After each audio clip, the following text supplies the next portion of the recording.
This is a quick disclaimer that the following episode mentions mental health issues and cancer. If you're triggered by these topics, simply skip this episode. Hey there, you're tuning in to LowKey by Oaky, our easygoing sessions for hotel professionals where we chat about industry trends, issues, and solutions. Hello, and welcome to another episode of LowKey by Oaky. My name is Clément Dénarié, and I'll be your host today. And today we have a bit of a different topic. We're going to speak about mental health and hospitality, as well as mental health in hospitality.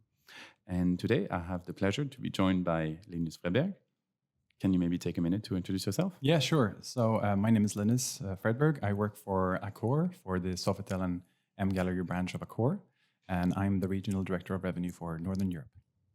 Perfect. Thank you so much. And thank you for being here with us, as well as thank you for sharing, your experience on this topic. We're here to talk about mental health and hospitality.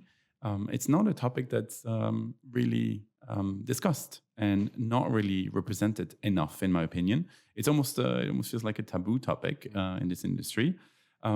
You sounded actually quite passionate and agreed to discuss this. Why bring this topic to the mic now and share this with our listeners? Yeah. I'm not sure if I'm passionate, but it's certainly very close to my heart and very top of mind. I am today 15 days out of my last chemotherapy treatment from a 6-month-long treatment of Hodgkin's lymphoma, which is cancer of the lymphatic system. I was diagnosed in February, and very happy to say that I'm cancer-free and I'm in recovery. So it's been a strange 6 months, but it's I'm very glad to be out of it and focusing fully on recovery.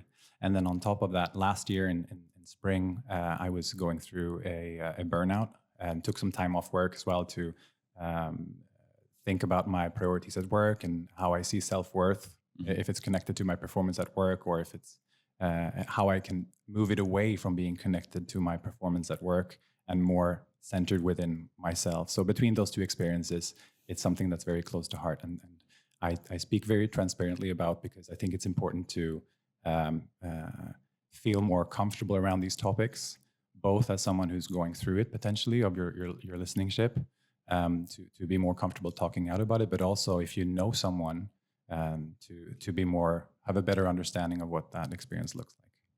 First of all, I want to thank you so much for being so open and transparent about this. I also want to congratulate you. This is, wow.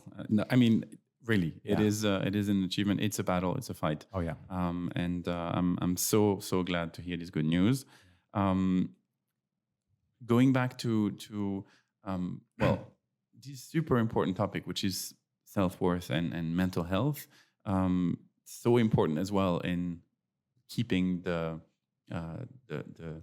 positive agenda that you have on life when you're going through different challenges, right? It can be, of course, very tough illnesses, but it can also be regular troubles that actually trouble you a lot more than you would think.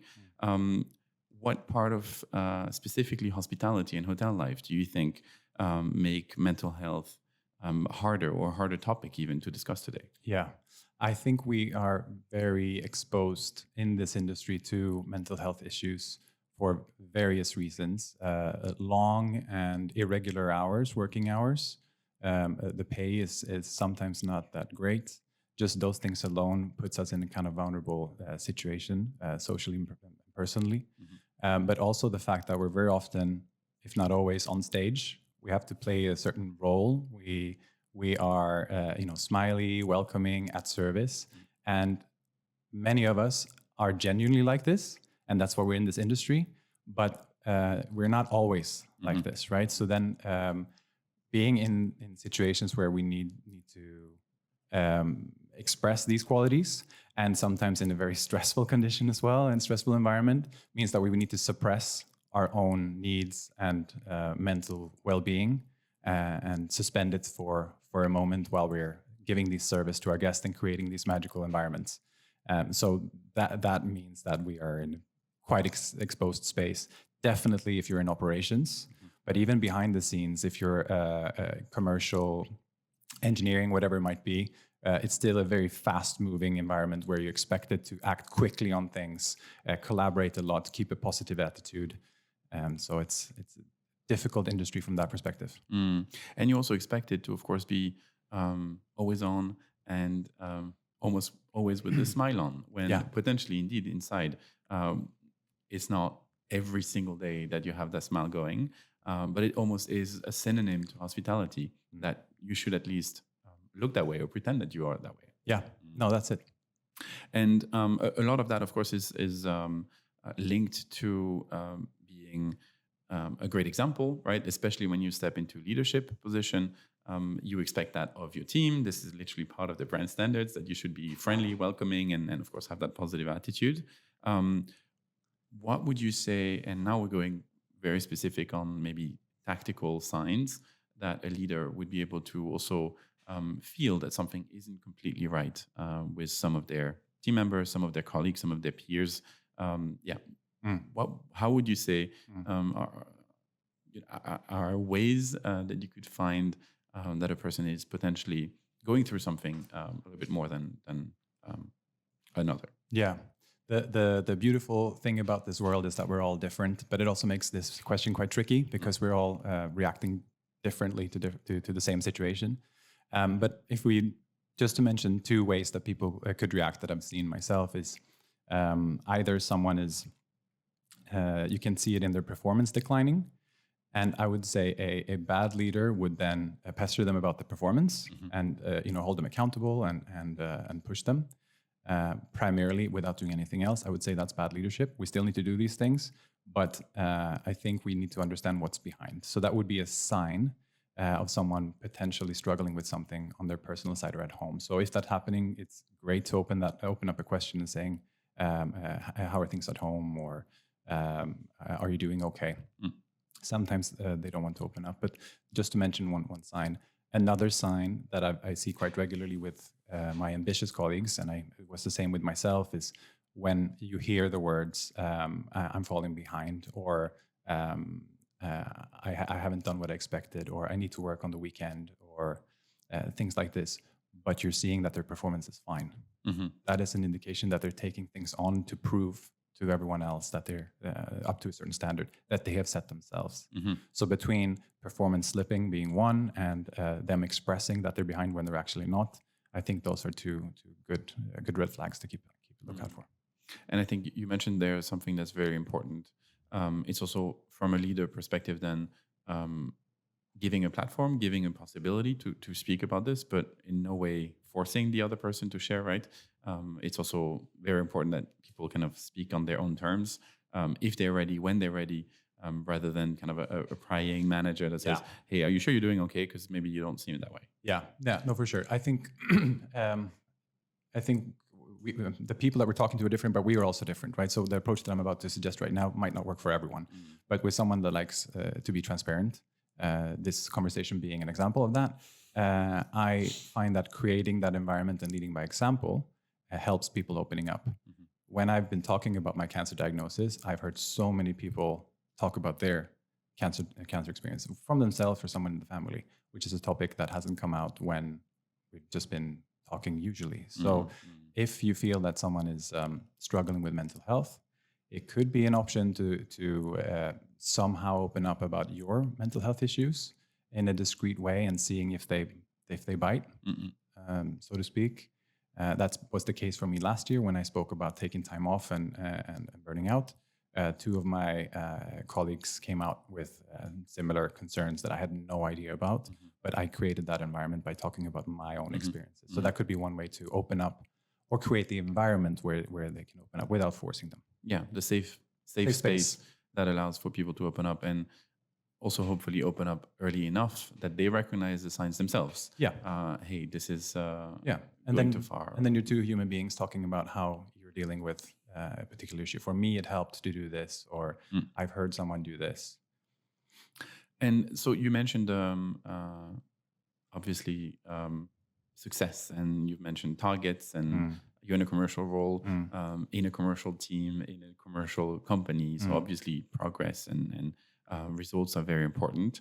How do you balance revenue targets as well as care in a tough month or in a tough period. Yeah. How do you manage to kind of bring these two together? How does that work? Yeah. I have a two-pronged kind of answer to that. One is priorities. We cannot be everywhere all the time. So making sure that you've taken some time to think about what is the most important, or what are the most important things, and then you focus there. When you have less gas in the car, you can only reach a certain place. Which place would that be? You cannot get everywhere. That would be one point. The other point is teamwork and the people you surround yourself with. You can not choose all of them, and you cannot choose your manager. But when you're going through the recruitment stage, it's important to, when they ask you, do you have any questions for us? Try to get a feel for the ambience in the team. Try to make people crack a laugh or a joke, or ask what they're doing for fun and so on. Because if you're in that environment, and I'm extremely lucky to be in the team I am in right now, I've had a great manager, and still have a great manager. The teams around me are fantastic. So when I'm a little bit down, like I've been unlucky to be twice now in 2 years, the team is there to pick up the pieces. And when they're having bad days, I'm there to pick up pieces. So teamwork, and without I helped you, so you helped me. There's no keeping tally. It's just being there and standing up for each other. It's that helps a lot.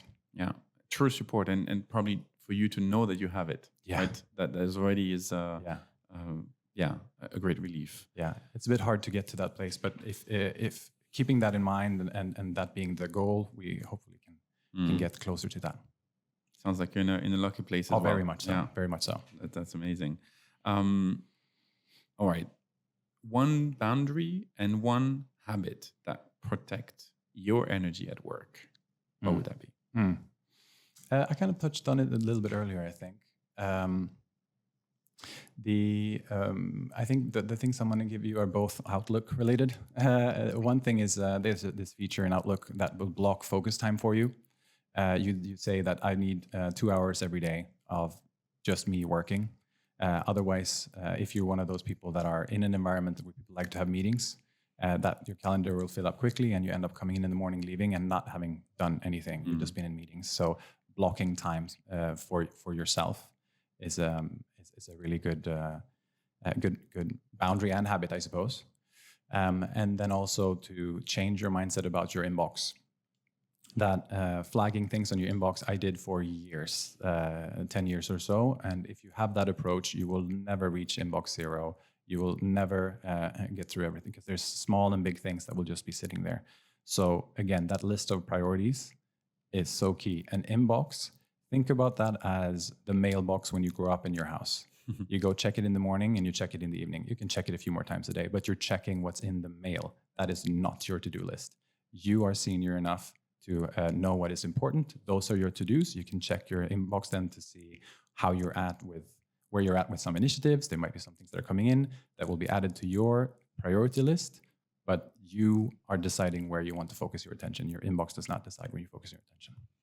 Wow. Two very, very powerful ones.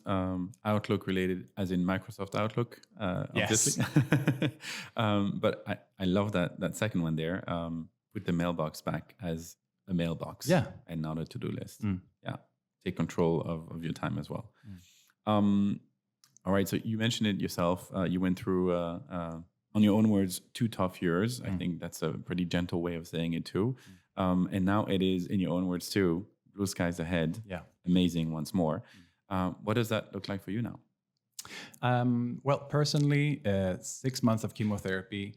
It's terrible. I don't want that on anyone. But if you're as lucky as me to go through it with still a little bit of hair on my head and a smile on my face, 10 kilos heavier, but still looking okay, I hope. Then that means that I can go pretty quickly into recovery, which means starting gently to exercise and run and build my body back up, because I've lost a lot of muscle mass because I haven't been able to exercise and move as much as I wanted to. And then also starting with expanding on the hobbies that I like to do. I'm a weird, nerdy guy, so I like bird watching. I've been doing that a little bit in the spring, been able to walk, but I can do that a little bit more now. Traveling has been an issue before. I can now get back to traveling, to see my wife's family in Latin America and my family in Sweden. I haven't been to Sweden since January. So personally, I'll be able to kind of put my life back together and build up what I want it to be. And then professionally, again, I've been lucky to be able to work at about 60-70% so far through the year. But now I'll be able to kind of ramp that up a little bit and dig into the initiatives that I kind of put on the side gently to recover. Right? People always remind me when I'm excited about work because I love what I do. That take your time and come back. But the next 6 months to a year will be all about building, which is exciting. The downtimes are difficult, and we have to be resilient and fight. But in the way up, it's all about excitement and fire. Amazing, and not take all of it on too fast either, right? Yeah. Yes. That is. Yes. Sorry, I think I rolled my eyes when you said that, but I hear people say that so much, and it's so true. But I'm just so excited about both of the private and the professional part of it. Well, maybe you can continue on that with maybe an advice for early career talent that is feeling overwhelmed in our industry or somewhere else. What is the first step that you suggest today to actually remove that feeling of overwhelm? Yeah. When I know this is not answering exactly your question, but it is so important when you're interviewing. I know we're all eager to join that company in that role and so on, but you also pick your employer. You're being picked and you pick your employer. So ask about the culture. Get a feel for the boss, because you don't want to be in a popular term, but a toxic work environment, because it drains you and it puts you in a very difficult spot. And I unfortunately have friends who hasn't recovered for years after being in a toxic work environment. So that's really important to, if you are so lucky to be in a position where you're choosing between different roles, let culture play a big part in that decision. The other thing is to, as much as you feel comfortable, be transparent with your manager and express when you're feeling overwhelmed. Try to not express it as a complaint that they have to resolve, but rather that you're collaboratively have to solve this problem.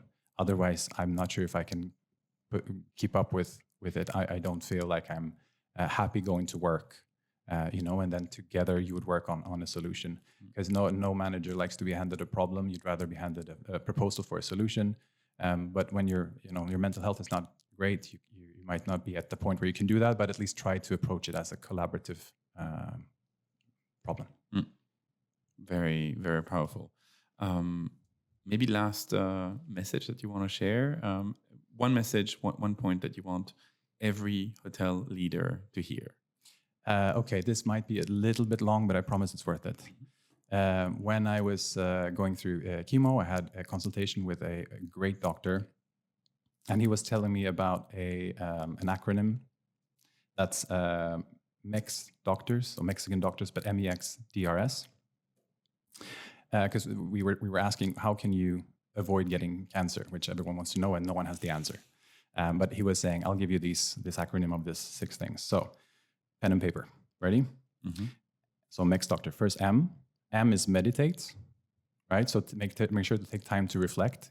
You don't have to be in lotus position and if that's your game, then do that. But do take time to reflect on maybe the day that's passed before you go to bed, or take time to breathe or go for a walk. Make sure that you don't wake up, rush, go to bed.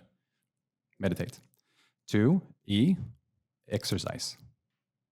Whatever you think is fun. So it could be running, lifting weights, playing sports, whatever. Make sure you move. And then X is what he referred to as X factor. So something in your life that makes you excited. That's not work. So it could be a hobby, it could be spending time with a partner, something that makes you excited about the weekend.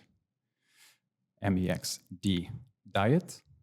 So make sure that you eat whatever you want. Don't let anyone tell you what to eat, but do have a plan for what you're eating. Don't just do things because it's convenient. Because diet is a huge impact on how we feel, both mentally and physically. So you should take that very seriously. And then we are at R, which is relationships.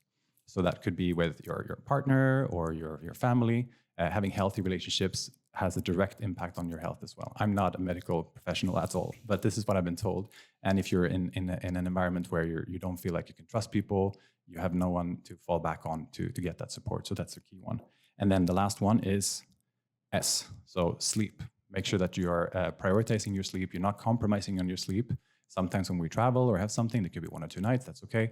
But consistently make sure that you're letting your body wake up a few times a week naturally, maybe by sleeping with the curtains open, so you wake up from sunlight, or going to bed early, or make sure that you're taking sleep seriously. So between these 6, according to my doctor, Dr. Gupta, then no cancer. So, Wow. or at least you're well covered generally with your health, mental and physical, to do the best you can. Some things we can't control in life, but between these 6, you're good. I love this.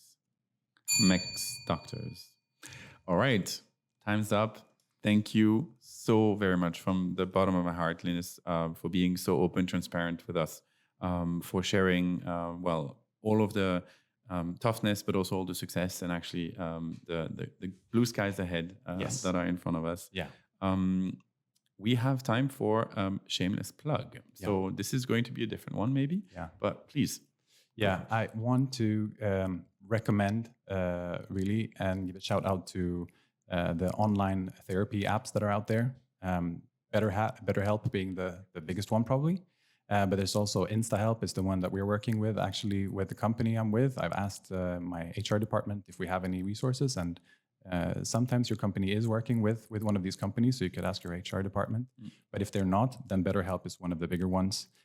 It's fairly affordable, very easy to get started, and having regular therapy is very, very good way to deal with your mental health and talking about it. Thank you, Linus. Very, very important topic, a heavy topic too, but I think something that we absolutely ought to discuss a lot more if we want to keep a generation of happy, productive workers that actually enjoy going to work and create that magic together. Thank you so much. My pleasure. Thank you.